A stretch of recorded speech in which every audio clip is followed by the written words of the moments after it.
Praise the Lord, praise the Lord, praise the Lord. నా ప్రియమైన సహోదరి సహోదరులారా, ప్రభు అయిన యేసుక్రీస్తు వారి నామంలో మీ అందరికీ నా శుభాభివందనాలు తెలియజేస్తున్నాను.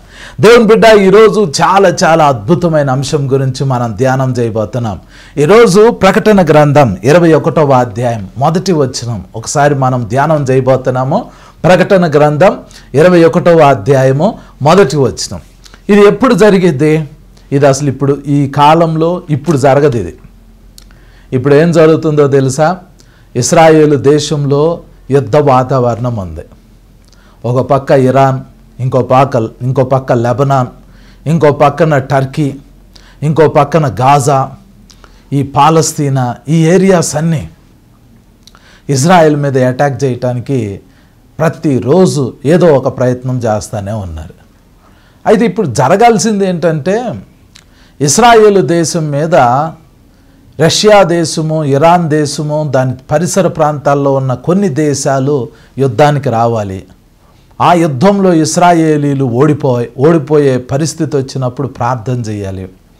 అప్పుడు దేవుడు ఆకాశం నుండి కొన్ని అద్భుతాలు జరిగించి ఆ యుద్ధంలో ఇశ్రాయేలీలకి విజయం దయచేయాలి. అప్పుడు ప్రపంచమంతా దాన్ని చూడాలి. అప్పుడు యెహోవాయే దేవుడు అని అందరూ కొనియాడాలి. ఈ ప్రవచనం నెరవేరాల్సి ఉంది. ఇది యెహెజ్కేలు గ్రంథం 38వ అధ్యాయంలో ఉంది. అది నెరవేరిన తర్వాత సంఘం ఎత్తబడాలి. సంఘం ఎత్తబడిన తర్వాత యేసు ప్రభు మరలా భూమి మీదకు వస్తారు. కొంతమంది 3.5 సంవత్సరాలు అంటారు, కొంతమంది 7 సంవత్సరాలు అంటారు. ప్రీ ట్రిబులేషన్ అయినా మిడ్ ట్రిబులేషన్ అయినా సంఘం ఎత్తబడి పరలోకం వెళ్ళిన తర్వాత మళ్ళీ భూమి మీదకి వచ్చింది.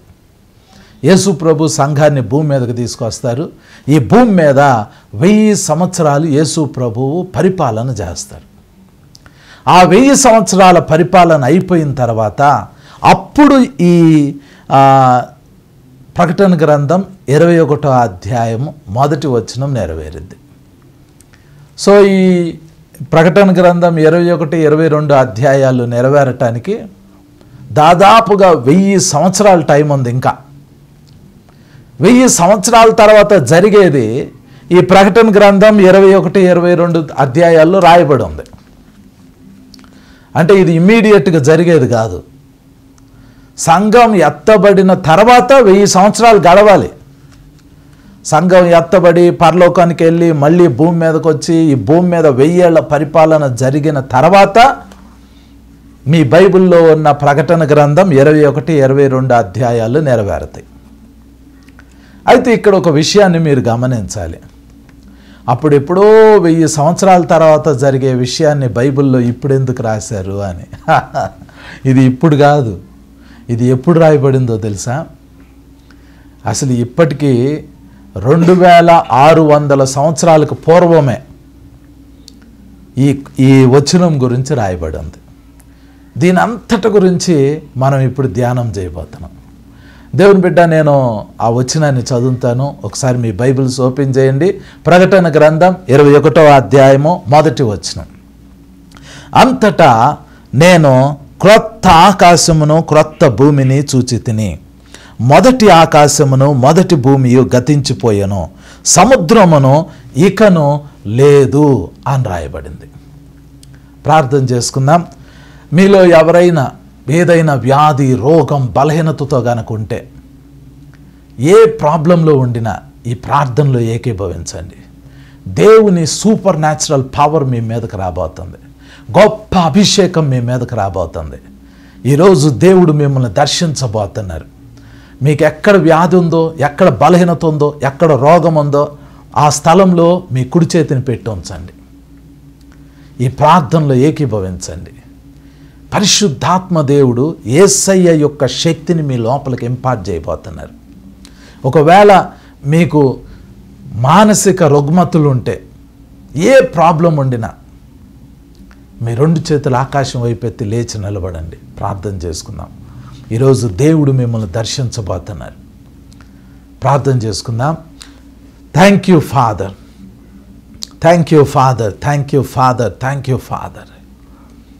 అత్యున్నత సింహాసనం అందు ఆసీనుడు అయి ఉన్న పరమ తండ్రి వగు యెహోవా, మీకు స్తోత్రాలు నాయన.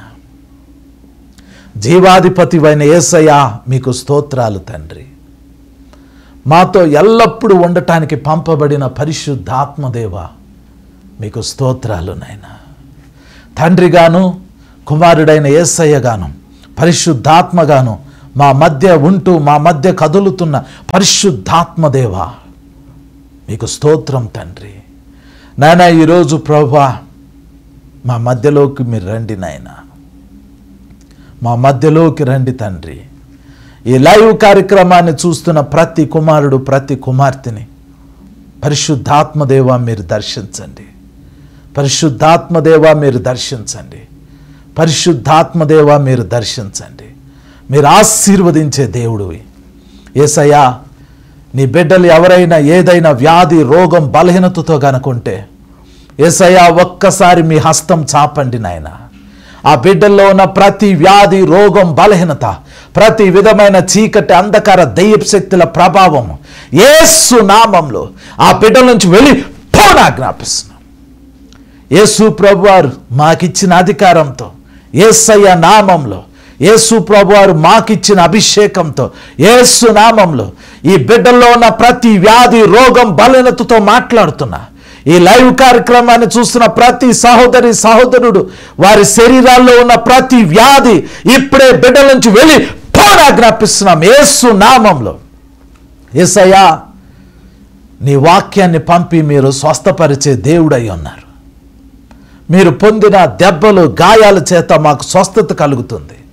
యేసయ్యా ఈరోజు ప్రభువా రోగులై ఉన్నవారు తమ చేతులు ఎక్కడ తమకు రోగం ఉందో ఆ స్థలంలో పెట్టి ఉండగా యేసయ్యా మీ కనికరం కలిగిన హస్తం వారి మీద ఉంచండి నాయన. యేసయ్యా వారిని ముట్టండి అయ్యా, వారిని తాకండి యేసయ్యా, వారిని స్వస్థపరచండి యేసయ్యా. తల నుండి అరికాలు వరకు యేసు క్రీస్తు ప్రభువా నీ సాక్షులుగా వారు ఉండటానికి ఒక గొప్ప అద్భుతం చేయండి యేసయ్యా, ఒక గొప్ప అద్భుతం చేయండి అయ్యా, సహాయం చేయండి అయ్యా. వారి బలహీనతలు వారి బంధకాలు తెంచివేయండి యేసయ్యా, గొప్ప కార్యం జరిగించండి యేసయ్యా. అన్నిటికంటే ముఖ్యం నీ ఆత్మ ప్రభువా యేసయ్యా, మీ ఆత్మని నీ బిడ్డలకు అనుగ్రహించండి. మీరు పరిశుద్ధాత్మలోను శక్తితోనూ నింపే దేవుడు యేసయ్యా. యేసయ్యా మీరు పరిశుద్ధాత్మలో బాప్తిస్మం ఇచ్చే దేవుడు అయ్యా. ఈ సమయంలో ఈ కార్యక్రమాన్ని చూస్తున్న ప్రతి కుమారుడు ప్రతి కుమార్తెని యేసయ్యా మీ యొక్క హస్తం వారి మీద ఉంచి వారిని ప్రభువా ముట్టి తాకి గొప్పగా నీ ఆత్మతో నింపండి అయ్యా. మేము నమ్ముతున్నాం యేసయ్యా, మీరు ఇప్పుడే నీ బిడ్డలను తాకి ముట్టి స్వస్థపరుస్తున్నందుకు ఆత్మతో నింపుతున్నందుకు మీకే మహిమ చెల్లించుకుంటూ ఈ లైవ్ కార్యక్రమంలో నీ వాక్యం వెల్లడి అవుతుండగా మా అందరితో మీరు మాట్లాడమని యేసు నామంలో ప్రార్థించి వేడుకొంచున్నాం తండ్రి. ఆమేన్, ఆమేన్, ఆమేన్. దేవుని బిడ్డ పరిశుద్ధాత్మ దేవుడు మిమ్మల్ని తాకారు, మీరు స్వస్థపరచబడుతున్నారు. దేవుని నామ మహిమ నిమిత్తము దేవుని కొరకు మీరు సాక్షులుగా నిలబడండి. దేవుని బిడ్డ ఇప్పుడు ప్రకటన గ్రంథం 21వ అధ్యాయం 1వ వచనం నేను చదువుతున్నాను. అంతటా నేను క్రొత్త ఆకాశమును క్రొత్త భూమిని చూచితిని. మొదటి ఆకాశమును మొదటి భూమియు గతించిపోయెను, సముద్రమును ఇకను లేదు అని రాయబడింది. ఇది చాలా అద్భుతమైన మాట. యోహాను ఆయన చూస్తున్నాడు, ఆయన కళ్ళతో చూస్తున్నాడు. ఆయన చూస్తూ అంటున్నాడు, నేను క్రొత్త ఆకాశాన్ని చూస్తున్నా, క్రొత్త భూమిని చూస్తున్నా, సముద్రం ఇక లేదు అంటున్నాడు. మరి మనమేం చూస్తున్నాం? మనం ఇప్పుడున్న ఆకాశాన్ని చూస్తున్నాం, ఇప్పుడున్న భూమిని చూస్తున్నాం, ఇప్పుడు మనం సముద్రాన్ని చూస్తున్నాం. కానీ దేవుడు కొత్త ఆకాశాన్ని కొత్త భూమిని సృష్టించబోతున్నారు. ప్రకటన గ్రంథం 21వ అధ్యాయం 5వ వచనం నేను చదువుతాను చూడండి. ప్రకటన గ్రంథం 21వ అధ్యాయం 5వ వచనం. అప్పుడు సింహాసనాసీనుడైన వాడు, ఇదిగో సమస్తమును నూతనమైనవిగా చేయుచున్నానని చెప్పెను. మరియు ఈ మాటలు నమ్మకమును నిజమునై ఉన్నవి గనుక రాయమని ఆయన నాతో చెప్పుచున్నాడు. ఇక్కడ దేవుడు మాట్లాడుతా ఏమంటున్నాడంటే, నేను సమస్తమును నూతనమైనవిగా చేయుచున్నాను అంటున్నాడు. సమస్తాన్ని నూతనమైనవిగా చేస్తున్నాడంట. నేను ఈరోజు మీకు కెమిస్ట్రీ గురించి చెప్పాలనుకుంటున్నా. నా చిన్నప్పుడు కెమిస్ట్రీ సబ్జెక్ట్, అలాగే ఇంటర్లో కూడా కెమిస్ట్రీ సబ్జెక్ట్ చదివేటప్పుడు నాకు అది సరిగ్గా అర్థం కాల. కానీ బైబిల్ చదివేటప్పుడు కెమిస్ట్రీ సబ్జెక్ట్ ఎంత విలువైంది అనేది నాకు అర్థమైంది. బైబిల్లో కెమిస్ట్రీ కూడా ఉంది. ఇప్పుడు మీకు అది చాలా బాగా అర్థమైద్ది. అది అర్థం అవ్వాలి అని అంటే పేతురు రాసిన పత్రిక మనం ఒకసారి చదవాలి. పేతురు రాసిన పత్రికలో పేతురు రాసిన 2వ పత్రిక 3వ అధ్యాయము 10వ వచనం చదువుతాను. పేతురు రాసిన 2వ పత్రిక 3వ అధ్యాయము 10వ వచనం. ఇక రాయబడింది, అయితే ప్రభువు దినము దొంగ వచ్చినట్లు వచ్చును. ఆ దినమున ఆకాశములు మహాధ్వనితో గతించిపోవును, పంచభూతములు మిక్కటమైన వేండ్రముతో లయమైపోవును, భూమియు దాని మీదనున్న కృత్యములను కాలిపోవును అని రాయబడింది. బైబిల్ ఏం చెబుతుంది అని అంటే, యోహాను నేను క్రొత్త ఆకాశాన్ని కొత్త భూమిని చూశాను అని అంటున్నాడు. కొత్త ఆకాశం కొత్త భూమి రావాలి అని అంటే ఇప్పుడున్న ఈ భూమి, ఇప్పుడున్న ఈ ఆకాశం ఈ పాతయి కాబట్టి ఈ పోవాలి. ఈ ఎప్పుడు పోతాయి అని అంటే సంఘం ఎత్తబడి మళ్ళీ సంఘం భూమి మీదకి వచ్చి ఇక్కడ 1000 ఏళ్ల పరిపాలన అయిపోయిన తర్వాత ఇప్పుడున్న ఈ భూమి, ఇప్పుడున్న ఈ ఆకాశం లయమైపోతాయి. అయిపోయిన తర్వాత కొత్త ఆకాశం కొత్త భూమి వచ్చింది. ఈ కొత్త ఆకాశం కొత్త భూమి ఎట్లా వస్తుంది అని అంటే ఇక్కడ పేతురు చెబుతున్నాడు. పేతురు ఏం చెప్తున్నాడు? నేను మళ్ళీ చదువుతున్నాను చూడండి. పేతురు రాసిన 2వ పత్రిక 3వ అధ్యాయం 10వ వచనం. అయితే ప్రభువు దినము దొంగ వచ్చినట్లు వచ్చును. ఆ దినమున ఆకాశములు, ఇప్పుడు మనం చూస్తున్న ఆకాశములు మహాధ్వనితో గతించిపోవును, పంచభూతములు మిక్కటమైన వేండ్రముతో లయమైపోవును అని రాయబడింది. అంటే ఇప్పుడు మనం చూస్తున్న ఈ ఆకాశం, ఇప్పుడు మనం నిలబడిన ఈ నేల కాలిపోతాయి. దానికి బైబిల్ ఏమని చెబుతుంది అంటే పంచభూతములు అని రాయబడింది. పంచభూతములు మిక్కటమైన వేండ్రముతో లయమైపోవును అని రాయబడింది. పంచభూతములు అంటే ఏంటది? యాక్చువల్గా మన తెలుగు బైబిల్ ట్రాన్స్లేషన్ చేసేటప్పుడు బ్రాహ్మిన్ పండితులు సహాయం తీసుకున్నారు. బ్రాహ్మిన్ పండితులు తెలుగు బైబిల్లో గ్రాంధికమైన కొన్ని పదాలని, హిందూయిజంలో ఉన్న కొన్ని పదాలని తీసుకుని వచ్చారు. ఉదాహరణకి మీరు బైబిల్ చదివితే ఇంద్రధనస్సు అని బైబిల్లో వచ్చింది, ఆదికాండంలో వచ్చింది, ప్రకటన గ్రంథంలో వచ్చింది. ఇంద్రధనస్సు అని అంటే రెయిన్బో. కానీ ఇంద్ర అనే పదము అసలు అది క్రిస్టియన్స్కి సంబంధించిన పదం కాదు. ఇంద్ర అంటే ఇంద్రదేవుడు, ఇంద్రదేవుడి యొక్క ధనస్సు అని వచ్చింది. రెయిన్బోని, ఆ 7 రంగుల ఆ యొక్క రెయిన్బోని తెలుగులోకి ట్రాన్స్లేట్ చేయటానికి తెలుగులో అందరికీ తెలిసిన తెలుగు బ్రాహ్మణిక్ పదం ఏంటి అని అంటే ఇంద్రధనస్సు. ఇంద్రధనస్సు అనే పేరు మరి బైబిల్లో పెట్టారు. మరి అది రాంగ్, అది యాక్చువల్గా ఇంద్రధనస్సు కాదు అది. తర్వాత బైబిల్ సొసైటీ ఆఫ్ ఇండియా వాళ్ళు ఈ మధ్య కాలం ప్రింట్ చేస్తున్న బైబిల్లో ఇంద్రధనస్సు అనే పదంకి బదులు ఏం పెట్టారు అని అంటే మేఘధనస్సు అని పెట్టారు. మీరు బైబిల్ చూడండి. ఈ మధ్య బైబిల్ కొనేటప్పుడు చూసుకుని జాగ్రత్తగా ఆచితూచి కొనండి.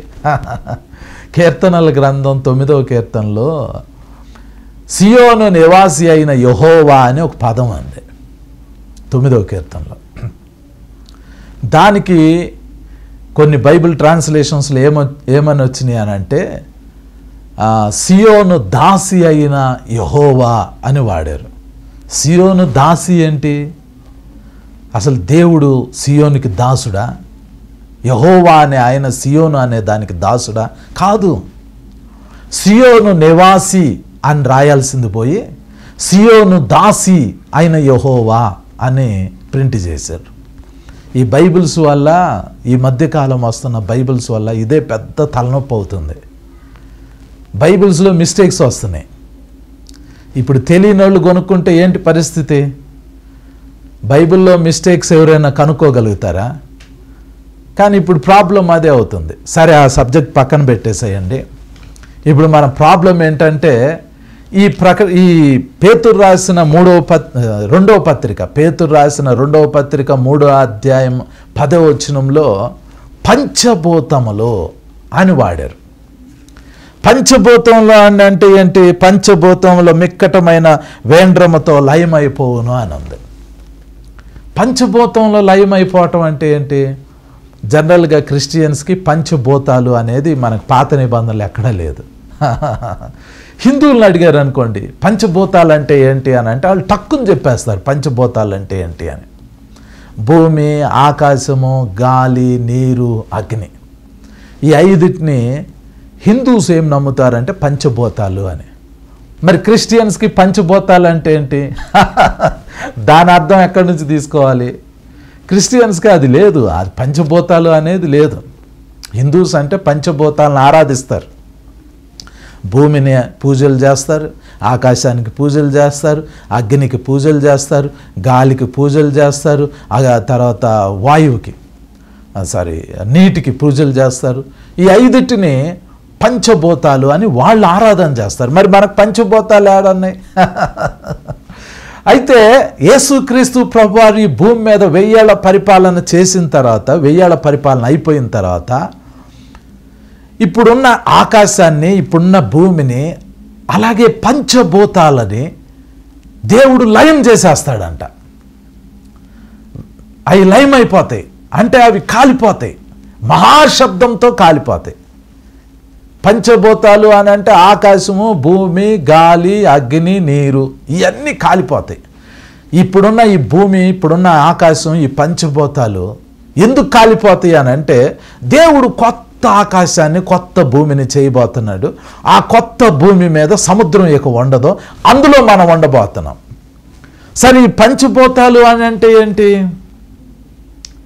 మనకు పంచభూతాలు అని అంటే ఏంటో అర్థం కాదు. కానీ ఇంగ్లీష్ బైబిల్లో పంచభూతాలు అనే దానికి ఏం పదం వాడారో తెలుసా? ఎలిమెంట్స్. ఎలిమెంట్స్ అని ఒక పదం వాడారు. ఎలిమెంట్స్ అంటే ఇందాక నేను చెప్పే కదా, కెమిస్ట్రీ సబ్జెక్ట్లో ఎలిమెంట్స్ ఉంటాయి. కెమిస్ట్రీ చదివేటప్పుడు మీ పిల్లలు కనుక 8th, 9th, 10th స్టాండర్డ్లో కనుక ఉంటే, అది సెంట్రల్ సిలబస్లో ఉందనుకుంటాను. నేను సెంట్రల్ సిలబస్లోనే చదివాను, ఐసిఎస్సి చదివాను. ఐసిఎస్సి బుక్స్లో 8th క్లాస్లోనే పీరియాడిక్ టేబుల్ ఇచ్చారు కెమిస్ట్రీలో. మీ పిల్లల్ని లేదా మీరు చదివినప్పుడు ఇంటర్లో తప్పనిసరిగా కెమిస్ట్రీలో పీరియాడిక్ టేబుల్ వచ్చింది. మీరు గమనించండి. ఒక పిల్లోడిని, కెమిస్ట్రీ చదివే పిల్లోడిని పిలిచి, అరే బాబు నువ్వు కెమిస్ట్రీ చదువుతున్నావు కదా, ఎలిమెంట్స్ ఎన్ని అని అడగండి. అప్పుడు వాడు ఏం చెప్తాడు అని అంటే 118 ఎలిమెంట్స్ అని చెబుతాడు. 118 ఎలిమెంట్స్ ఉన్నాయి. పంచభూతాలు అని ఇక్కడ రాశారు, కానీ యాక్చువల్ పదం ఏంటంటే ఎలిమెంట్స్. ఎలిమెంట్స్ ఎన్ని ఉన్నాయి అని అంటే ఇప్పుడు ఈ భూమి మీద 118 ఎలిమెంట్స్ ఉన్నాయి. ఇంతకు ఎలిమెంట్స్ అంటే ఏంటి? ఎలిమెంట్స్ అంటే ఏం లేదండి, అణువులు. అణువులు అనే పేరు మీరు విని ఉంటారు, ఆటమ్స్, అణువులు. ఈ అణువులు అనేవి 118 రకాల అణువులు ఉన్నాయి. 118 రకాల అణువులు, 118 ఎలిమెంట్స్ ఆర్ దేర్. ఈ 118 రకాల అణువులతోటి ఈ భూమి మీద ఉన్న సమస్తము తయారు చేయబడింది. అది గాలి కానీ, నీరు కానీ, అగ్ని కానీ, భూమి కానీ, ఇంకేదైనా కానీ అంతా దేనితో తయారు చేయబడిందో తెలుసా? అణువులతో తయారు చేయబడింది. ఎన్ని అణువులు ఉన్నాయి? 118 అణువులు ఉన్నాయి. అంటే 118 ఎలిమెంట్స్ ఆర్ దేర్. ఈ 118 అణువులు, ఏవో 2 అణువులు కలిసినాయి అనుకోండి, ఒక పదార్థం వచ్చేస్తుంది. మీకు బాగా అర్థమయ్యేలా చెప్పాలి అని అంటే ఈ 118 అణువుల్లో హైడ్రోజన్ అనేది ఒక అణువు, ఆక్సిజన్ అనేది ఒక అణువు. 2 హైడ్రోజన్ అణువులని ఒక ఆక్సిజన్ అణువుని కలిపామనుకోండి, నీళ్లు తయారవుతాయి. మీరు తాగే నీళ్ళు ఏంటో తెలుసా?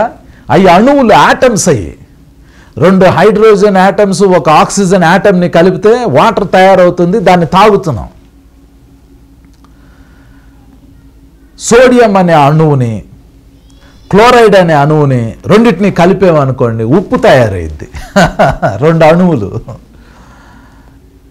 షుగర్ వేసుకుంటారు మీరు. కార్బన్, ఆక్సిజన్, హైడ్రోజన్, నైట్రోజన్ ఇవన్నీ కలిపిస్తే షుగర్ తయారవుతుంది, అణువులు. అసలు మన శరీరం నడినెత్తి నుంచి అరికాలు వరకు మనం తయారు చేయబడిందే అణువులతోటి తయారు చేయబడ్డాం.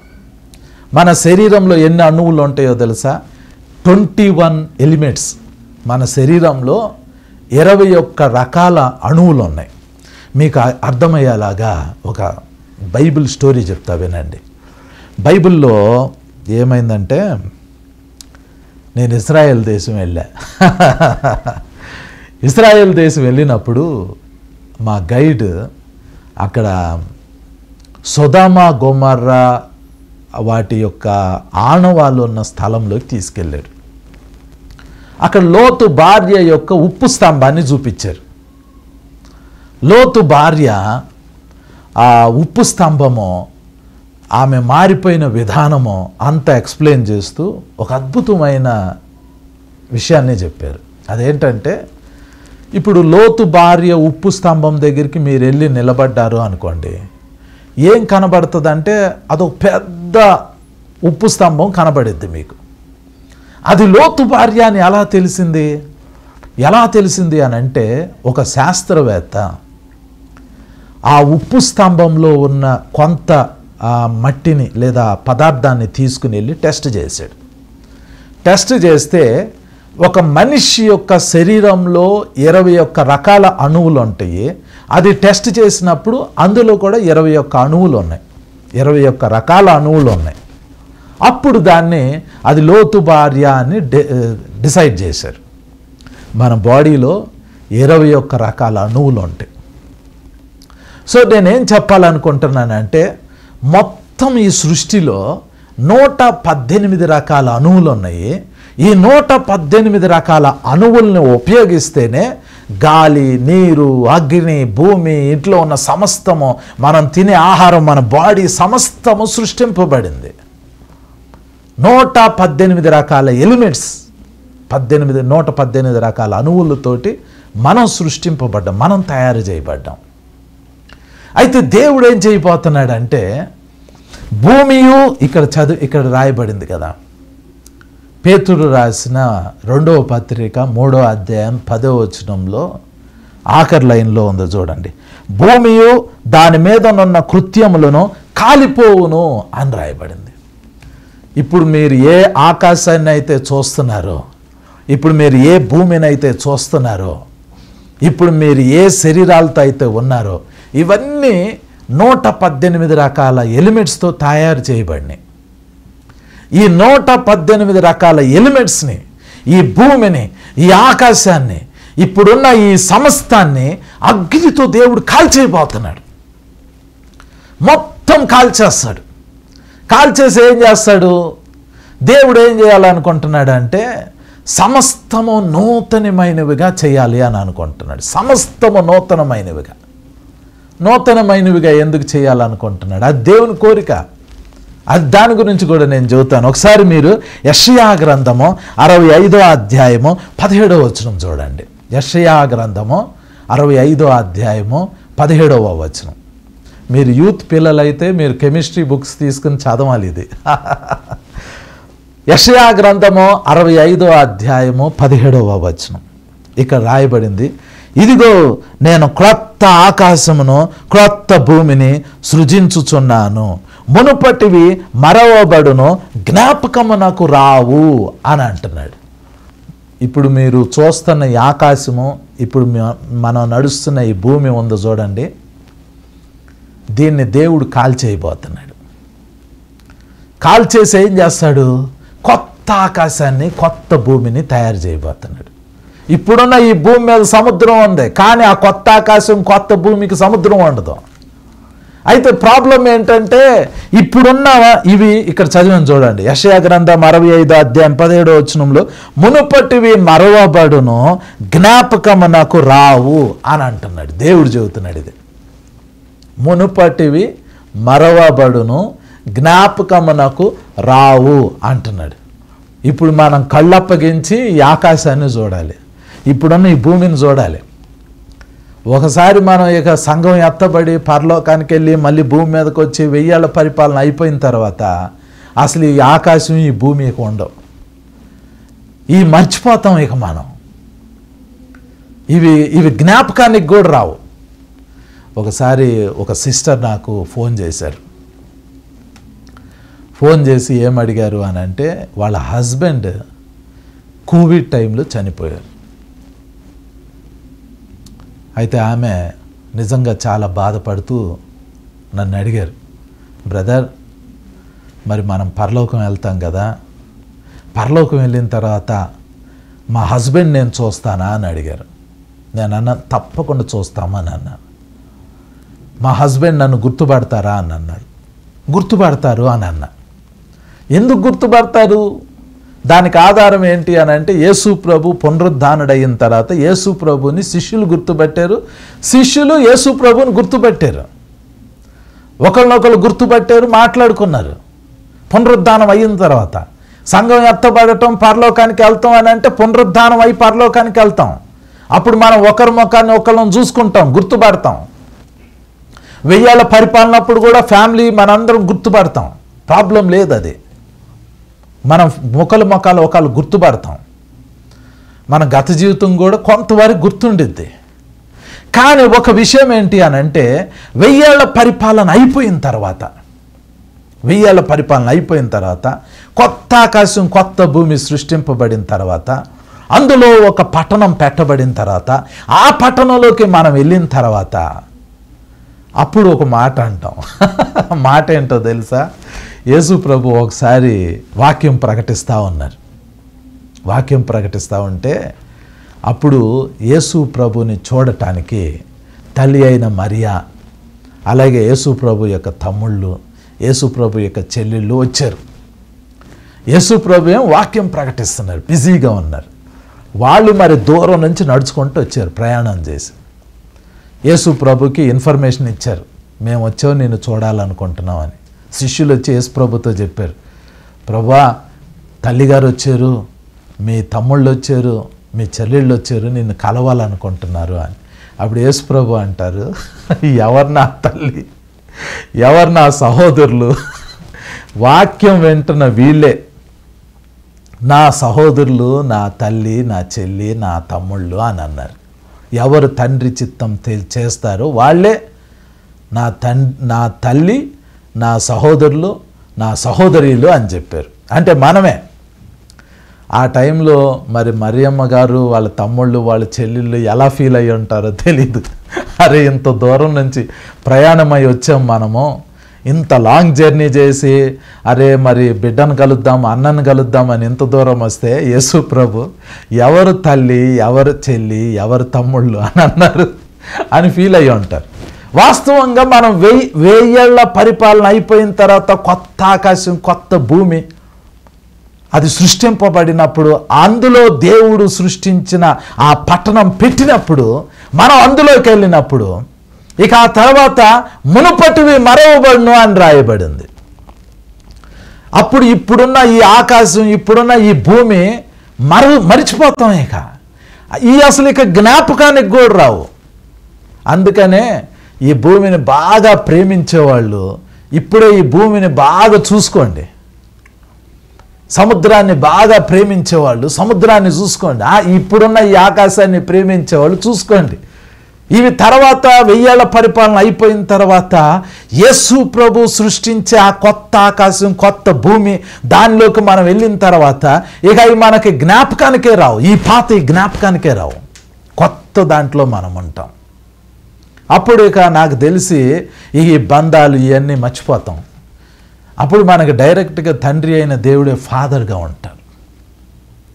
సో ఇప్పుడు ఒక విషయాన్ని మీరు తెలుసుకోవాల్సింది ఏంటి అని అంటే, దేవుడు కొత్త ఆకాశాన్ని కొత్త భూమిని సృష్టించబోతున్నాడు. ఆ కొత్త ఆకాశం కొత్త భూమిలో ఇక సముద్రం ఉండదు. ఆ కొత్త ఆకాశం కొత్త భూమిని చూసిన తర్వాత, అందులోకి మనం వెళ్ళిన తర్వాత, ఇప్పుడున్న ఈ ఆకాశం ఇప్పుడున్న ఈ భూమి మర్చిపోతాం. దేవుని బిడ్డ, ఇంకా అనేక సంగతులు ఉన్నాయి మీకు తెలుసుకోవాల్సినవి. కొంచెం ఓపికతో వినండి, నేను మీకు కొద్దిగా క్లుప్తంగా నేను ఇది తెలియజేస్తాను. ఇంకా బైబిల్ ఏం చెప్తుంది అని అంటే, ఇక్కడ అంతటా నేను క్రొత్త ఆకాశమును క్రొత్త భూమిని చూచితిని అని యోహాను అంటున్నాడు ప్రకటన గ్రంథం 21:1. ఇంతకీ దేవుడికి ఈ పాత ఆకాశం పాత భూమి బాగోలేదా? మీలో కొంతమంది ఏమంటారంటే, ఎందుకండి దేవుడు కొత్త ఆకాశం కొత్త భూమిని చేయటము, ఇప్పుడున్న ఈ భూమి ఇప్పుడున్న ఈ ఆకాశం బాగానే ఉంది కదా, ఈ ఆకాశంలో ఈ భూమిలోనే దేవుడు పరిపాలన చేసి యుగయుగాలు ఇందులోనే పెట్టొచ్చు కదా అని అంటారు. మీరు దేవుని గురించి అర్థం చేసుకోవాలంటే ఒక విషయం మీరు తెలుసుకోవాలి. అదేంటంటే, దేవుడికి పాతదంటే ఇష్టం ఉండదు. ఇంకోటి చెప్పమంటారా, సెకండ్ హ్యాండ్ అంటే అస్సలు ఇష్టం లేదు దేవునికి. మీరు నన్ను అడుగుతారు, నువ్వెలా చెప్తున్నావు సెకండ్ హ్యాండ్ అంటే దేవునికి ఇష్టం లేదు అని మీరు నన్ను అడుగుతారు. దానికి జవాబు ఏంటో తెలుసా? దానికి జవాబు ఏంటంటే, యేసు ప్రభువారు ఒకసారి గాడిద మీద ఎక్కి యెరూషలేములోకి వెళ్ళాలి అని అనుకుంటారు. అప్పుడు తన శిష్యులకి పిలిచి చెప్తాడు. ఏమంటారంటే, మీరు పోయి అదుగా కనబడుతున్న ఆ గ్రామంలో మీరు వెళ్ళిన తర్వాత ఒకళ్ళ ఇంటి ముందు కట్టబడిన ఒక గాడిద ఉంటుంది, దాని పక్కనే గాడిద పిల్ల ఉంటుంది. ఆ రెండిటి మీద ఏ మనుష్యుడు ఇప్పుడు వరకు కూర్చోలే, దాన్ని నా దగ్గరికి తీసుకొని రండి అని అంటారు. అప్పుడు శిష్యులు ఆ గ్రామంలోకి వెళ్తారు. వెళ్ళిపోయి ఆ గాడిదను గాడిద పిల్లను కనుగొంటారు. కనుక్కుని ఆ విషయాన్ని వచ్చి యేసు ప్రభుకి ఆ గాడిదని తీసుకుని గాడిద పిల్లని తీసుకుని యేసు ప్రభు దగ్గరికి వస్తారు. అప్పుడు యేసు ప్రభు దాని మీద కూర్చుంటారు. ఇక్కడ విషయం ఏంటి అని అంటే, ఆ గాడిద మీద అంతకుముందు ఆ యజమాని కూడా కూర్చోాల. ఆ యజమాని మరి దాన్ని దేని కొరకు ప్రత్యేకంగా పెట్టాడో తెలీదు. ఈ శిష్యులు వెళ్ళి ఆ ఇంటి ముందు కట్టేస్తున్న ఆ గాడిదని విప్పుతావు అంటే ఆ యజమాని వచ్చి అడుగుతాడు, అరే రే ఏం చేస్తున్నారు మీరు అని అంటే, వీళ్ళు అంటారు ఇది ప్రభువుకు కావాలి అని అంటే, ఆ యజమాని అంటాడు అవునా, దీన్ని తీసుకెళ్ళండి అంటాడు. అంటే దాన్ని బట్టి నాకు అర్థమైంది ఏంటంటే, ఆల్రెడీ ఆ యజమానుడు ఆ గాడిద పిల్లని దేవుని కొరకని ప్రత్యేకపరిచాడు. అది దేవునికి ఎలా సమర్పించాలా అని వెయిట్ చేస్తున్నప్పుడు యేసు ప్రభు ఈ శిష్యుల్ని పంపించినప్పుడు అతనికి అర్థమైపోయింది ఇది దేవుని కొరకు అని. ఆ కొత్త గాడిద మీద యేసు ప్రభు ఎక్కువ కూర్చున్నారు. చాలా అద్భుతం కదా. కొత్త దాంట్లో కూర్చున్నారు. యేసు ప్రభు కన్యక గర్భంలో పుట్టారు. నూతనమైంది, కొత్తది, పవిత్రమైనది. ఆ గర్భంలో యేసు ప్రభు పుట్టారు. యేసు ప్రభువు మరణించినప్పుడు ఆయన శరీరాన్ని కొత్త సమాధిలో పెట్టారు. అంతకుముందు ఎవ్వరూ ఆ సమాధిలో పెట్టబడలా. సో వీటన్నిటిని బట్టి నాకు అర్థమైంది ఏంటి అని అంటే, దేవునికి పాతదంటే ఇష్టం ఉండదు, దేవునికి కొత్తదంటే ఇష్టం. న్యూనెస్, కొత్తది దేవునికి చాలా ఇష్టం. ఎందుకు ఆయన మరి అట్లా కోరుకుంటారు? ఇప్పుడు దేవుడు ఏది తీసుకున్నా, ఏది సెలెక్ట్ చేసుకున్నా ఆయనకి కొత్తది, బ్రాండ్ న్యూ కావాలి, కొత్తది కావాలి. సాతానుడు యేసు ప్రభు దగ్గరికి వెళ్ళి అడుగుతాడు, అయ్యా నీకు అన్నీ కొత్తవి కావాలి, కొత్త ఆకాశాన్ని చేసుకుంటున్నావు, కొత్త భూమిని చేసుకుంటున్నావు, కొత్త పట్టణాన్ని చేసుకుంటున్నావు, సమస్తము నూతనమైనవిగా చేసుకుంటున్నావు. మరి భూమి మీద ఉన్న మనుషులు వాళ్ళు కొత్తోళ్ళు కాదు కదా. వాళ్ళు తమ జీవితాన్ని లోకంలో అపవిత్రంగా పాపంగా వాడారు. వాళ్ళు తమ జీవితాన్ని తమ ఇష్టం వచ్చినట్టు గడిపారు. సాతాను అంటాడు, నేను కూడా వాళ్ళ జీవితాన్ని వాడాను, శరీరాన్ని, ప్రాణాన్ని, ఆత్మని వాళ్ళని నా కోసం వాడుకున్నాను. వాళ్ళేం కొత్తోళ్ళు కాదు కదా, వాళ్ళందరూ పాతోళ్ళు కదా, మరి వాళ్ళని నువ్వేం చేస్తావు, నువ్వెందుకు కోరుకుంటున్నావు అని అడుగుతారు. యేసు ప్రభు అప్పుడు చెప్పే మాట, తండ్రి అయిన దేవుడు చెప్పే మాట ఏంటో తెలుసా? వాళ్ళంటే నాకు ఇష్టం, వాళ్ళంటే నా ప్రాణం, కాబట్టే వాళ్ళ కోసం నేను ప్రాణం పెట్టాను. వాళ్ళు సెకండ్ హ్యాండ్ అయినా, వాళ్ళని నువ్వు వాడుకున్నా, వాళ్ళ జీవితాన్ని వాళ్ళు వాడుకుని దాన్ని నాశనం చేసుకున్నా, వాళ్ళు నశించిపోయినా వాళ్ళని నేను వెతికి రక్షించాను. ఇప్పుడు నేను వాళ్ళని ఏం చేస్తాను అని అంటే, పౌలుకి ఆ మిస్టరీ బయలుపరిచాడు. పౌలుకి దేవుడు ఏం చెప్పాడు అని అంటే, ఎవడైనాను క్రీస్తు నందుండిన ఎడల వాడు నూతన సృష్టి. ఎవడైనాను క్రీస్తు నందుండిన ఎడల వాడు నూతన సృష్టి, న్యూ పర్సన్. మీరు ఏ రోజైతే యేసు ప్రభు దగ్గరకు వచ్చి యేసు ప్రభుకి మీ జీవితాన్ని సమర్పించి యేసు రక్తంలో మీ పాపాలు కడుక్కుంటారో ఆ రోజే మీరేమైపోయారో తెలుసా? మీ పాత జీవితం గతించిపోయింది. మీరు యేసు రక్తంతో కడగబడిన రోజే మీరు పవిత్రపరచబడ్డారు, పరిశుద్ధపరచబడ్డారు, మీరు నూతన పరచబడ్డారు. We are new in Christ. మనము క్రీస్తులో నూతన పరచబడ్డాము. దేవుని బిడ్డ, దేవునికి కొత్త ఆకాశం, కొత్త భూమి ఎందుకు సృష్టించాల్సిన పరిస్థితి వచ్చిందంటే, ఆ కొత్త ఆకాశంలో, ఆ కొత్త భూమి మీద దేవుడు ఒక పట్టణాన్ని తీసుకొచ్చి పెట్టబోతున్నాడు.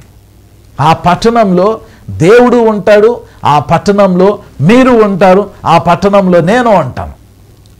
మన నూతనమైన శరీరాలతోటి ఆ నూతనమైన యెరూషలేం పట్టణంతోలోకి, ఆ కొత్త ఆకాశం, కొత్త భూమిలోకి మనం అడుగు పెట్టబోతున్నాం. ఇంకొక అద్భుతమైన విషయం ఉంది. ఆ అద్భుతమైన విషయం ఏంటో తెలుసా? నేను ఆ వచనం చదువుతాను. ఒకసారి మీ బైబిల్స్ ఓపెన్ చేయండి.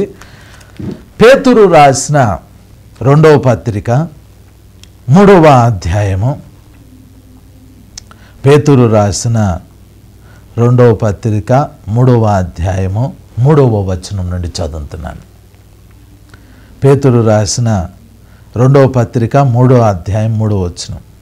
అంత్య దినములలో అపహాసుకులు అపహసించుచూ వచ్చి తమ స్వకీయ దురాశల చొప్పున నడుచుకొనుచు ఆయన రాకడను గూర్చిన వాగ్దానం ఏమాయనో, పితరులు నిద్రించినది మొదలుకొని సమస్తమును సృష్టి ఆరంభముననున్నట్టే నిలిచి ఉన్నదే అని చెప్పుదురుగని మొదట మీరు తెలుసుకొనవలెను అని రాయబడింది. ఇక్కడ ఒక అద్భుతమైన విషయం ఏంటి అని అంటే, ఈ కొత్త ఆకాశం, కొత్త భూమి, ఈ కొత్త నూతనమైన యెరూషలేం అనే పట్టణము, మన పునరుద్ధాన శరీరము, ఇవన్నీ రాకముందు అసలు ముందు రాకడ రావాలి. దానికంటే ముందు సంఘం ఎత్తబడటం జరగాలి. అయితే ఇక్కడ రాయబడింది 3వ అధ్యాయం, పేతురు రాసిన 2వ పత్రిక 3వ అధ్యాయం 3వ వచనంలో, అంత్య దినములలో అపహాసకులు అపహసించుచు వచ్చి అని రాయబడింది.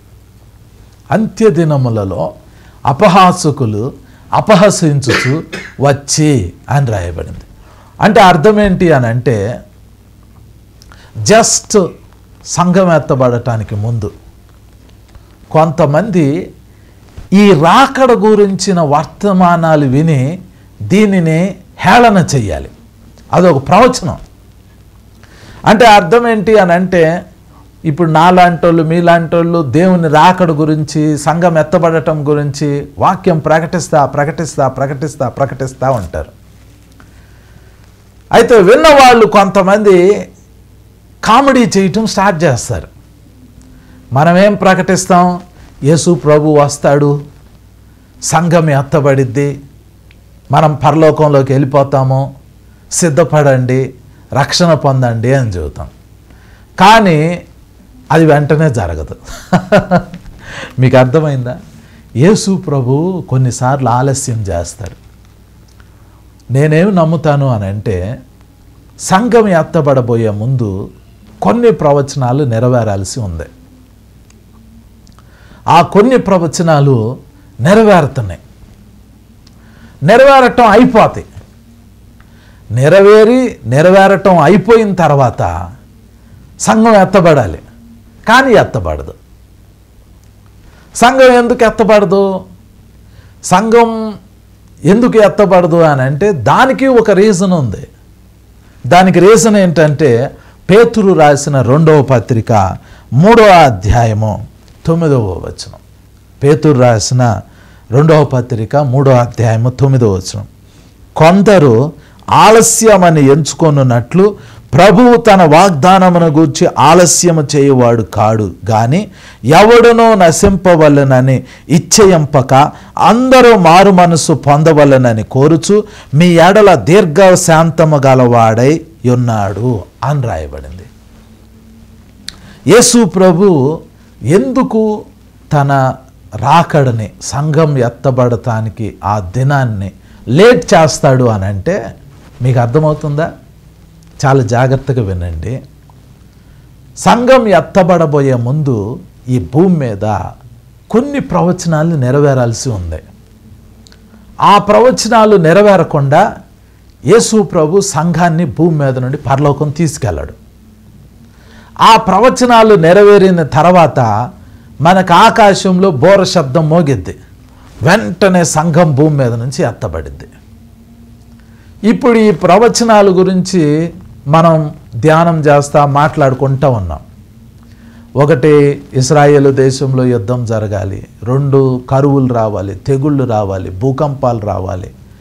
అలాగే 666వ ముద్ర రావాలి, క్రీస్తు విరోధి రావాలి. ఇలా చాలా ప్రవచనాలు ఉన్నాయి. ఆ ప్రవచనాలన్నీ నెరవేరుతాయి, ఆ తర్వాత సంఘం ఎత్తబడిద్ది అని మనం ప్రకటిస్తూ ఉంటాం. ఇక్కడ విషయం ఏంటి అని అంటే ఆ ప్రవచనాలన్నీ నెరవేరుతాయి. నెరవేరినా కూడా ఒక్కోసారి సంఘం ఎత్తబడకపోవచ్చు. ఎందుకంటే యేసు ప్రభు ఆలస్యం చేస్తాడు. ఆలస్యం చేస్తే అప్పుడు అపహాసుకులు వస్తారు, కామెడీ చేసేవాళ్ళు వస్తారు. వాళ్ళు అపహాస్యం చేసి ఏమంటారంటే, అరే రే సంఘం ఎత్తబడిపోయిద్ది అని అన్నారు, రాకడొచ్చిద్ది అని అన్నారు, మీరు పరలోకం వెళ్ళిపోతారు అని అన్నారు, అంత్యదినాలు అన్నారు. ఏది జరగలేదే, ఎప్పుడు ఉన్నట్టుగానే ఉంది కదా, ఇందులో ఏం మార్పు ఉంది? అంత్యదినాల్లో అది జరిగిద్ది, ఇది జరిగిద్ది, ఆ తర్వాత సంఘం ఎత్తబడిద్ది అని చెప్పారు, అలా జరగలేదే అని చెప్పేసేసి దాన్ని అపహాస్యం చేస్తారంట. ఇది కూడా ఒక ప్రవచనం.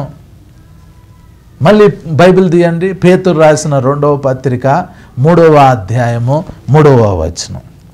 అంత్యదినములలో అపహాసుకులు అపహసించుచూ వచ్చి తమ స్వకీయ దురాశల చొప్పున నడుచుకొనుచు ఆయన రాకడను గూర్చిన వాగ్దానం ఏమాయను, పితరులు నిద్రించినది మొదలుకొని సమస్తమును సృష్టి ఆరంభముననున్నట్టే నిలిచి ఉన్నదే అని చెప్పుదురని మొదట మీరు తెలుసుకొనవలెను అని రాయబడింది. ఇది ఒక ప్రవచనం, అంత్యదినాల్లో జరిగే ప్రవచనం. కామెడీ చేసేవాళ్ళు, అపహాస్యం చేసేవాళ్ళు వచ్చి, అరే మీరు చెప్పినట్టు ప్రవచనాలు నెరవేరిపోయినాయి, మీరు చెప్పినట్లు అది జరిగిద్ది, ఇది జరిగిద్ది అని అన్నారు, ఆ ప్రవచనం నెరవేరింది, ఈ ప్రవచనం నెరవేరింది, మరి యేసు ప్రభు వచ్చేస్తున్నాడు, రాకడ వచ్చేస్తుంది, సంఘం ఎత్తబడిద్ది, అది ఇది అని చెప్పారు. మరి ఇప్పుడు అంతా మామూలుగానే ఉంది కదా, సంఘం ఏమీ ఎత్తబడలేదు కదా అని వాళ్ళు మనల్ని చూసి నవ్వినప్పుడు మనం తెలుసుకోవాల్సింది ఏంటి అని అంటే యేసు ప్రభు ఆలస్యం చేశాడు. ఇప్పుడు మనం యేసు ప్రభు దగ్గరికి వెళ్ళి అడగాలి, ప్రభువా మత్తయి సువార్త 24వ అధ్యాయం 3వ వచనంలో శిష్యులు నిన్ను అడిగారు కదా, నీ రాకడ గురించిన సూచనలు చెప్పు అని, యుగాంతం గురించిన సూచనలు చెప్పు అని అడిగారు. అప్పుడు నువ్వు వాళ్ళకి మొత్తం సూచనలు చెప్పావు. అవన్నీ నెరవేరిన తర్వాత సంఘం ఎత్తబడిద్దని మేము ఎదురు చూస్తే సంఘం ఎత్తబడలేదేంటి ప్రభువా అని మనం అడిగితే యేసు ప్రభు చెప్పే సమాధానం ఏంటంటే, అరే సంఘం ఎత్తబడితే ఇక ఈ భూమి మీద అన్యజనులకి సువార్త ఉండదు.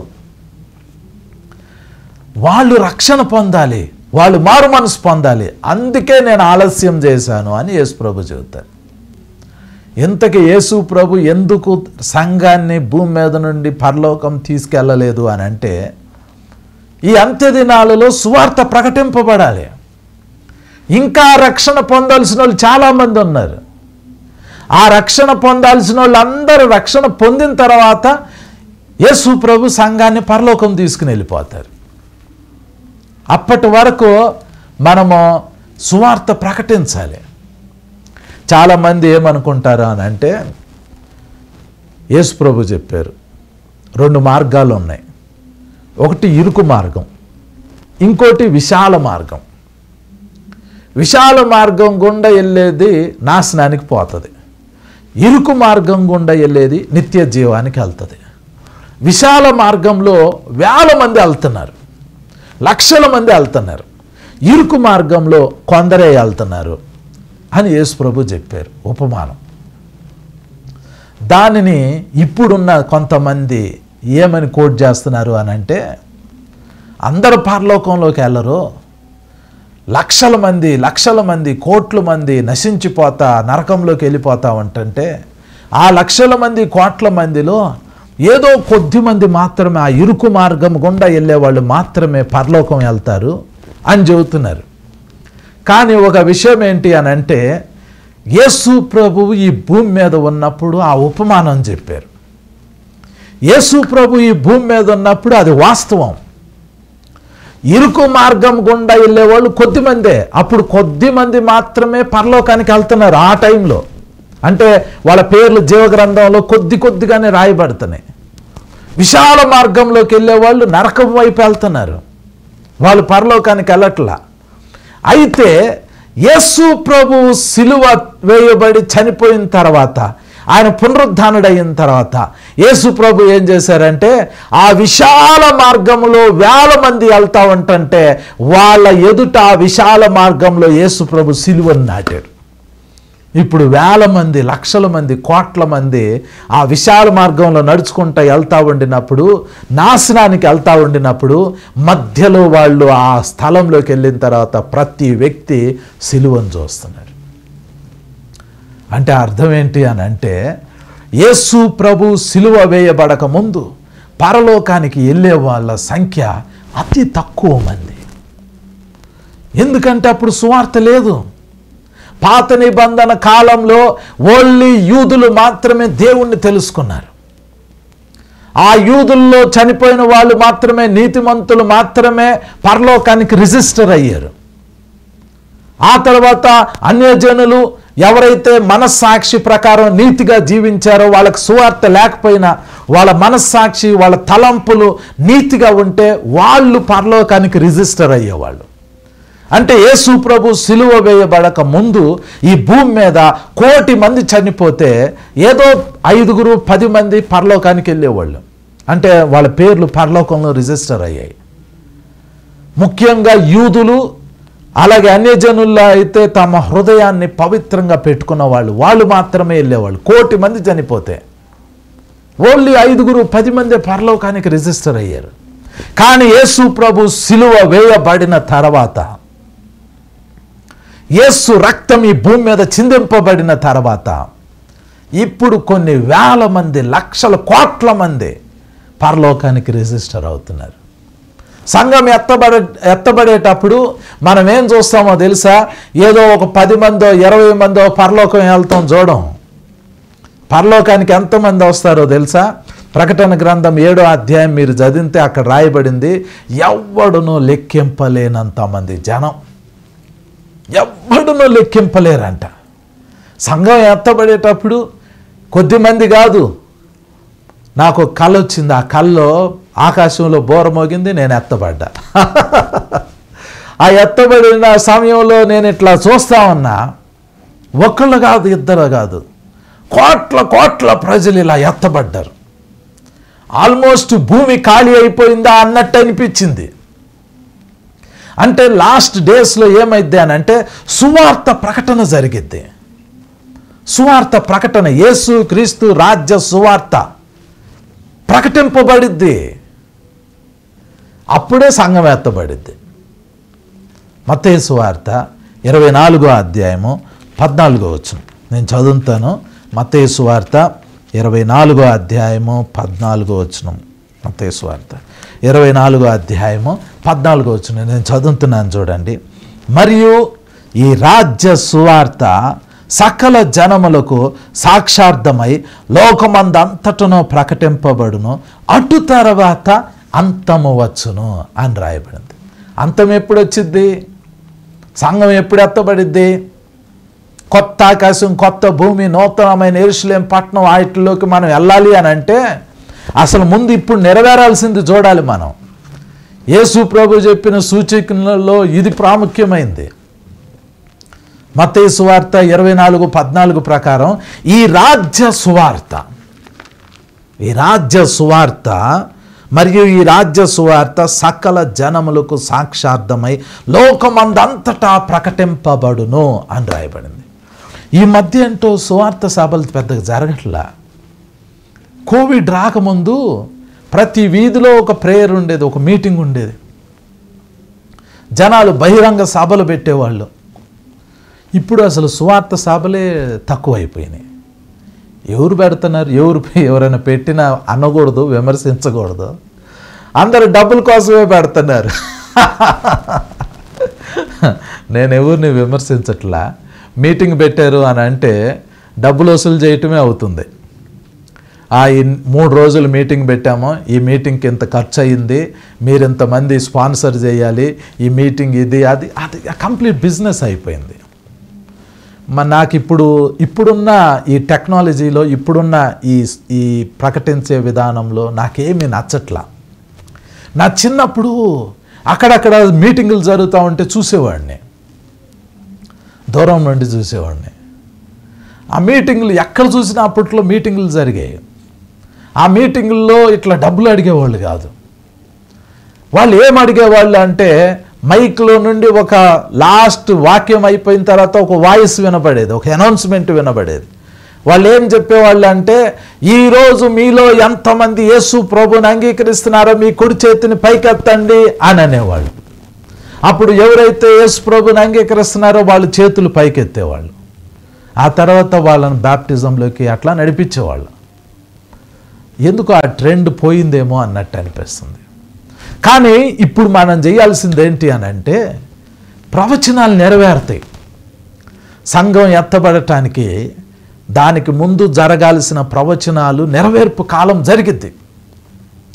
ఆ ప్రవచనాలు నెరవేరిన తర్వాత నాలాంటోడు ఏం చెబుతూ ఉంటాడంటే, ఇదిగో ఇశ్రాయేల్ దేశంలో యుద్ధం జరుగుతుంది, ఇదిగో క్రీస్తు విరోధి వస్తాడు, ఇదిగో తెగుళ్ళు వస్తాయి, 666వ ముద్ర వచ్చింది, ఇప్పుడు సంఘం ఎత్తబడబోతుంది, ఇప్పుడు సంఘం ఎత్తబడబోతుంది అని నేను చెబుతూ ఉంటా.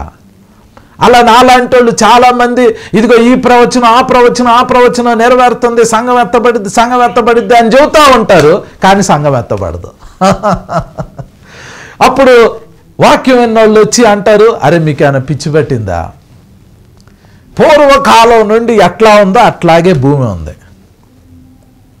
ప్రజలంతే ఉన్నారు, పితరులు అంతే ఉన్నారు, అందరూ అంతే ఉన్నారు. ఇప్పుడు కొత్తగా అది నెరవేరింది, ఇది నెరవేరింది, సంఘం ఎత్తబడిద్ది అని అంటారు. ఏది మరి? అన్ని నెరవేరిని, యేసు ప్రభు రాలేదు అని నవ్వుతారు వాళ్ళు. వాళ్ళు నవ్వుతున్నప్పుడు మనం అంత్య దినాల్లో ఉన్నామని అర్థం.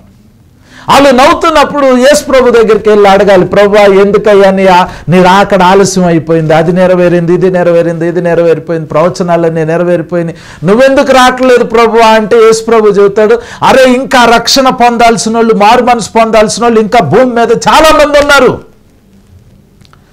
వాళ్ళందరికీ సువార్త ప్రకటింపబడిన తర్వాత సంఘం ఎత్తబడిద్ది అని యేసు ప్రభు అంటారు. మరి అది ఆయన ఇష్టం. ఇప్పుడు కొత్త ఆకాశాన్ని, కొత్త భూమిని ఆయనే సృష్టించుకుంటున్నాడు. ఇది మనం సృష్టించేది కాదు. అది ఏదైనా కొత్త వస్త్రాలు కొనుక్కున్నారనుకోండి, అవి వేసుకోవాలని మీకు ఆశ ఉంటుంది. కొత్త ఇల్లు కట్టుకున్నారనుకోండి, తొందరగా ఆ ఇంట్లోకి మూవ్ అవ్వాలని ఆశ ఉంటుంది. కొత్తగా గోల్డ్ కొనుక్కున్నారనుకోండి, అది మీరు ధరించుకోవాలని మీకు ఆశ ఉంటుంది. కొత్తదంటే ఎవరికి ఆశ ఉండదు? కొత్త కారు కొన్నారనుకోండి, దాంట్లో ఎక్కి తిరగాలని మీకు ఆశ ఉంటుంది. కొత్తదంటే ఎవరికైనా ఎంజాయ్ చేయాలని ఆశ ఉంటుంది. దేవుడు కొత్త ఆకాశం కొత్త భూమిని సృష్టించుకుంటున్నాడు. మరి కొత్త ఆకాశం కొత్త భూమిని సృష్టించి ఇంకా లేట్ చేస్తాడు ఎందుకు? ఆయన మైండ్లో ఆల్రెడీ కొత్త ఆకాశం కొత్త భూమి గురించి ప్లానింగ్ ఉంది.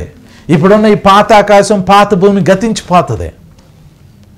మరి ఇమీడియట్గా ఈ పాత ఆకాశం పాత భూమిని కాల్ చేసేసి ఇమీడియట్గా కొత్త ఆకాశం కొత్త భూమిలోకి షిఫ్ట్ అయిపోవచ్చు కదా. ఎందుకు స్విచ్ అవ్వట్లేదు అని అంటే ఆయన కనికరం, ఆయన జాలి, ఆయన దయ అవి కనిపెడుతున్నాయి. రక్షణ, ప్రజలు ఇంకా రక్షించబడాలి, రక్షించబడాలి, రక్షించబడాలి. సువార్త ఎందుకో తగ్గుతుంది ఏమో అనిపిస్తుంది. చేయాల్సినంత సువార్త చేయట్లా, జరగాల్సినంత సేవ జరగట్లా, ప్రకటించాల్సినంత ఎక్కువగా ప్రకటించట్లా. సువార్త కొరకు పరితాపం చెందే వాళ్ళు తగ్గిపోయారు. దేవుని బిడ్డ, మీరు గనక ఈ లైవ్ చూస్తుంటే మీ జీవితాలని యేసు ప్రభుకి సమర్పించుకోండి. ఎలా సమర్పించుకుంటారంటే, మీరు చనిపోయే లోపు ఒక్కొక్కళ్ళు 1,000,000 మందికి వాక్యం ప్రకటించాలి. వాక్యం ప్రకటించాలి. మీరు యేసు ప్రభుకి మీరు నమ్మకంగా ఉండాలి. రేపు యేసు ప్రభు వచ్చినప్పుడు, ఆయన మీరు ఎదుర్కొనినప్పుడు యేసు ప్రభు మిమ్మల్ని చూసి బల నమ్మకమైన మంచి దాసుడా అని చెప్పాలి. మీరు చేయగలిగిన ఏకైక పని యేసు ప్రభు కోసం ఈ భూమి మీద ఏదైనా ఉంది అని అంటే అది ప్రీచింగ్. సువార్త ప్రకటించాలి, సువార్త ప్రకటించాలి. ఆ భారం మీ మీద ఉంది. మీరు గనక ప్రతి ఆదివారం యేసు ప్రభు శరీరాన్ని, యేసు ప్రభు రక్తాన్ని గనక మీరు తీసుకుంటుంటే, మీరు జ్ఞాపకం చేసుకోవాల్సిన విషయం ఏంటంటే, అది తీసుకునేటప్పుడు ఆయన వచ్చు వరకు ఆయన మరణాన్ని ప్రచురించాలి. పౌలు చెప్పాడు ఆ మాట. ఆయన వచ్చు వరకు ఆయన మరణాన్ని మనము ప్రకటించాలి. యేసు ప్రభు ఎందుకు సిలువలో మరణించారు?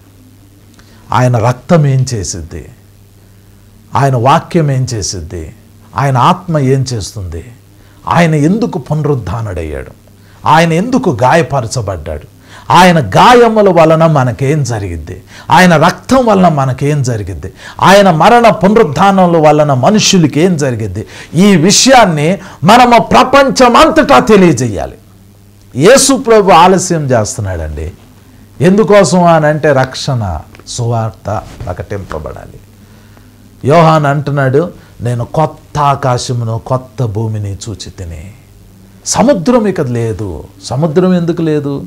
దానికి ఒకటే రీజన్. 1000 ఏళ్ల పరిపాలన అయిపోయిన తర్వాత ఈ భూమి మీద జనులు ఎక్కువ మంది ఉంటారు. ఇప్పుడున్న ల్యాండ్ సఫిషియెంట్గా ఉండదు. ఇప్పుడున్న భూమి ఆ 1000 ఏళ్ల పరిపాలనలో వచ్చే జనాభాకి సరిపోదు. సముద్రాన్ని దేవుడు తీసేస్తాడు. కానీ నదులు ఉంటాయి, చిన్న చిన్న సముద్రాలు ఉంటాయి. చిన్న చిన్న సముద్రాలు అని అంటే చెరువులు లాంటి పాండ్స్ ఉంటాయి, స్ట్రీమ్స్ ఉంటాయి, ఓటలు ఉంటాయి. ఆ భూమి చాలా అద్భుతంగా ఉండబోతుంది. దాని గురించి ఇంకా ఎక్కువగా రాబోయే లైవ్ కార్యక్రమంలో మనం తెలుసుకుందాం. దేవుని బిడ్డ, మీరు గనక మీ జీవితాన్ని యేసు ప్రభుకి ఇచ్చి ఉంటే సువార్త ప్రకటించండి. సువార్త సభలకి సహకరించండి. యేసు ప్రభు పని చేయండి. అట్టి కృప పరిశుద్ధాత్మ దేవుడు మనందరికీ దయచేయనుగాక. ఆమేన్. ప్రార్థన చేసుకుందాం. పరిశుద్ధుడా తండ్రి, నాయన ఈ సమయంలో తండ్రి, ఈ వాక్యం విన్న ప్రతి కుమారుడు కుమార్తెని జ్ఞాపకం చేసుకోండి. నీ బిడ్డలను మీరు ఆశీర్వదించండి, దీవించండి. పరలోక సంబంధమైన ప్రతి ఆశీర్వాదం మీ బిడ్డల మీద ఉంచమని యేసు నామంలో ప్రార్థించి వేడుకొంచున్నాం తండ్రి. ఆమేన్, ఆమేన్, ఆమేన్.